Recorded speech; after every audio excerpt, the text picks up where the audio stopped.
Welcome to the Advance Your Art podcast, where we talk about the journey from artist to entrepreneur and everything in between. You've worked hard to hone your craft. Now take it to the next level with tips, techniques, strategies, and routines used by successful artists to grow their businesses and careers. Now, let's get started and have some fun with your host, Yuri Cataldo.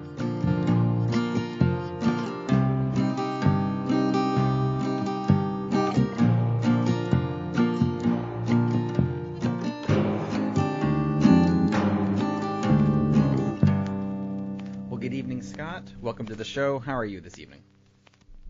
I'm doing great. I'm looking forward to sharing with you guys some powerful information about entrepreneurialism and, all things tax, legal, and how to make a bunch of money. Wonderful. That's always what I like to hear. So I'd like to start off by asking how you describe yourself and what you do. So, a lot of different people describe me in different ways depending on how they know me, and what I'm doing. I think by nature, I kind of become, I'm a kind of a creature of my surroundings, right? I'm an attorney. I'm a real estate investor. I'm really deep into spiritual growth and how that applies to make us better at, life, but also business being a part of life. How does that, increases there? So, the way I make money right now is by helping real estate investors with protecting and hiding assets using advanced structures like series LLCs and land trusts to be able to protect wealth, right? And hide it so people don't know where it's at, for them to come after it, which a lot of people are excited about. Yeah. Yeah. So I usually jump right into your background, but I want to start with the hiding of assets because you just started with that. So is that something that, let's say, the average investor would actually want to do, or is that something where we're like, oh, yeah, clearly people with lots of money want to hide assets so that they're not, in case they get sued, people don't go after them. So is it, is that a good thing to do for everybody, or is it just once you reach a certain level of wealth?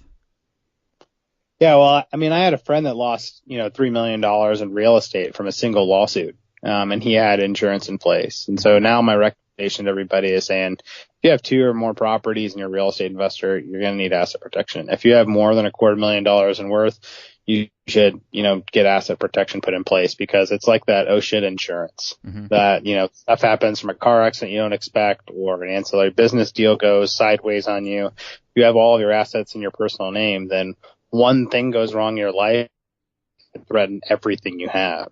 And the solutions to that are really affordable to just take that possibility off the table.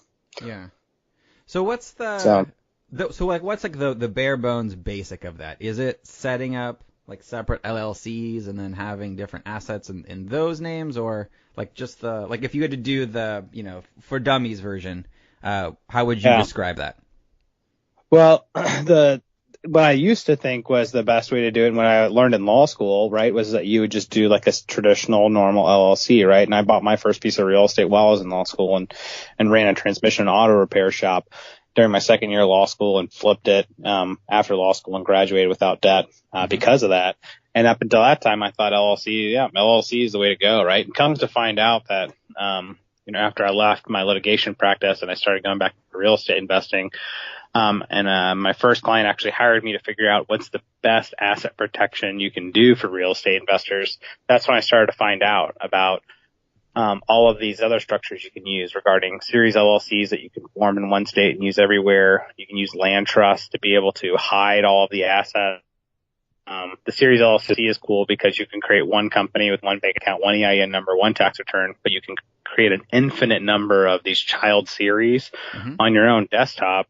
Each one of them acts like its own LLC. So it can compartmentalize every asset if you're a real estate investor or be used to run multiple businesses, and you get to create, companies for free on your desktop with no filing fees or anything. Right? So it becomes this ultra powerful tool for business people, but especially investors. But the neat pieces is when you can layer in these really neat protection structures in with anonymity trust and then using an attorney, because now your name doesn't appear on any of the public records. If anybody inquires about it, it all ties back to an attorney, which the whole thing is then protected by the attorney-client privilege. Mm-hmm. So for a lot of people that are thinking, hey, the economy, might be looking shaky, that means, litigation is going to be higher than ever. It's been increasing over the last couple of years, and that should only continue to grow. If you're thinking that way, then asset protection is a way to make sure that you're not a target. Yeah. And that's kind of what I specialize in, is giving people peace of mind. Great. So why is there more litigation in a down economy?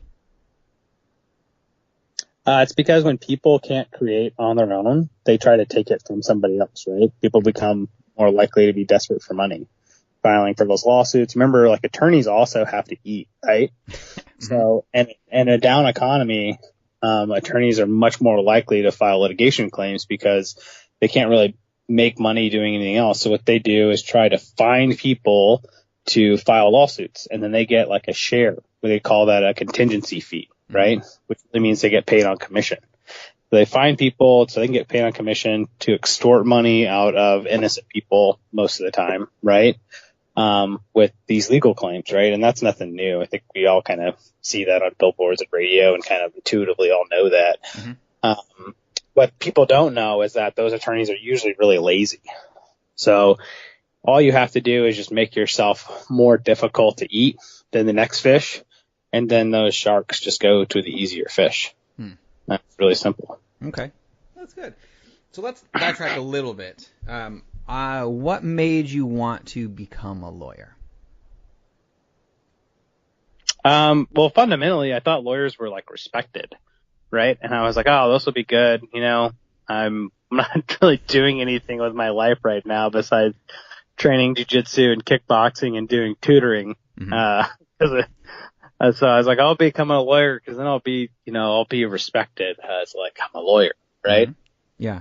What I didn't realize at the time is that, that whole game of like respect is a joke anyway, right? Like the whole thing unravels around the fact of saying, are you really happy with what it is that you're doing? And if you are, then it doesn't really matter what everybody else thinks anyway, because most people don't have a clue about their own lives, much less yours, right? But I wasn't mature enough, and I didn't really understand that, being, in my mid-20s at the time. Great. And so, sure. Yeah. So you mentioned this briefly. So while you were in law school, you owned a mechanic shop. Why a mechanic shop? It was just an easy business to get into. We could buy buildings super cheap, and it had an active business doing like auto repair and transmission repair. And so we thought we'd make some money at it. I had a partner with me that he knew how to run the business side of it in terms of like the actual auto repair, and I could, run all the other pieces with generating clients. And then, that's what we did, is we ran that son of a gun to improve the business and improve the building, and then just flipped it at the end. So, yeah, it turned out to be a great deal. Oh, good. So I'm curious. It's like, for the average person, what made you confident that you could do that?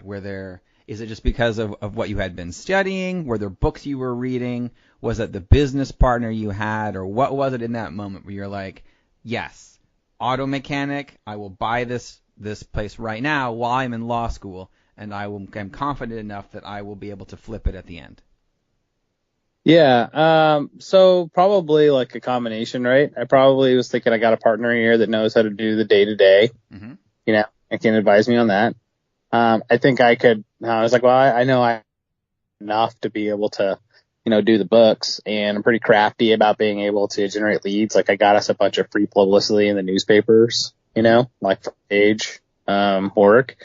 But really, man, I think like you just gotta, you find good deals that you just look at it and you say, well, probably could sell this for what I'm buying it for. So let's give it a shot and see if I can, spend 3 months at it, see if I can improve it. But you really won't know a lot until you just jump into it. Sure. That's why I'd like the buy is so important in the business. Like when you're buying a business, like buying it for the right price becomes the whole gambit, because if you can buy it, just like buying a used car, I would never buy a new car if I can buy a used car for $5,000 and sell it for $5,000 next year. Like, because then I lost zero and I got a free car. Right. So if you can buy businesses that are like that, then you can buy them, try them out, see how they work. Okay, great. I suck at this, and just jump to the next one.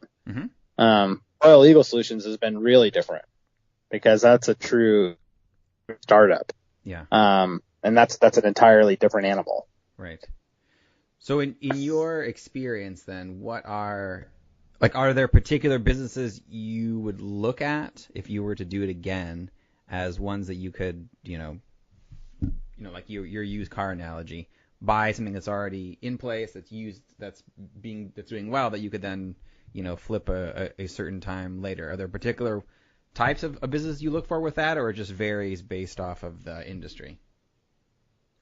I don't. There's a whole class of people that do that are usually MBA grads that they just scout for buying a business for years to find the right business. Okay. And they get into weird stuff like, I really want a porta potty business in East Texas. Right. And that's what they get excited about. But they're reviewing like tons and tons of different kinds of businesses, and they're genius business guys. Right. Sure. I'm not. Okay. Like I'm really good at being able to find like opportunity and being able to kind of sniff out to be like, oh, there's actually a bunch of money here that's not being captured right now. And here's what you would need to do to capture all of that value. But that's stuff you would never see like on a spreadsheet. Right. Okay. So that's like my intuitions that's led me to have success. But definitely not the MBA style of entrepreneurialism or business operations. I mean, I have people that do that for me now because we're so large, but I still don't. Sure. Okay. So one last little thing with your company. When you sold it, how did you find a buyer? Was it somebody you already knew? Did you seek out a third party that helped you sell it? No, it's a mechanic shop, so we just sold it to another mechanic. Okay. I mean, we just produced the books to them and they bought it in cash. So it's pretty simple. Yeah. On that end. So I guess you would call that as like you would have your professional network. Okay. And if you wanted to sell your business, you would probably sell it to a competitor or somebody that's in your professional network. Sure. Okay. All right. So after you graduated, then you got into litigation. Why corporate litigation? Yeah, we were suing insurance companies. Again, that's what I was really good at in law school was litigation work and like really high level argumentation for like brief writing, right? I really hated the idea of being a transactional attorney at the time because I thought transactional work was super boring. I was like, you're just turning the same crank over and over again, Yeah. And litigation is really difficult and it's really stressful and it's really exciting when you win, So that's why I wanted to jump into it, and I was really good at it. It's just that it just burns you out pretty quick depending on who you are. So I was like, I'm gonna get out of here and I'm gonna go back to real estate, which was something I was was just much more exciting. There was a lot more I could actually create there instead of just tearing other people's stuff down. And eventually it worked perfectly because all my litigation skills tied in to exactly what I ended up finding a niche in real estate, which is how to protect people from litigation. So I'm kind of dovetailed like that. Oh yeah, that's good. So what is about your particular, say, personality that makes you a good litigator? Or what was it about litigation that just made it, I guess, that I'm curious to see what it really drew you to being a litigator and what skills make a good litigator? Litigators are going to be people that typically really like debate, can argue about anything, like on any side. It doesn't really matter. They just enjoy the art of the argument, and that becomes its own skill, on its own, right? And can be used just like anything else can, I think we're all pretty aware of that, lawyers that'll do that. Yeah. But that's what I was just good at. So I just was always, my whole life, I've always really hated to do things that I wasn't good at. And I just wanted to do things that I was good at because that made it fun. Right. You gotta do that. And like even now, like I really hate to do stuff that I'm really not that good at. And I'm just like, ugh, what can I just get? What's the one or two things I can focus on that I'm really good at, that I'm passionate about?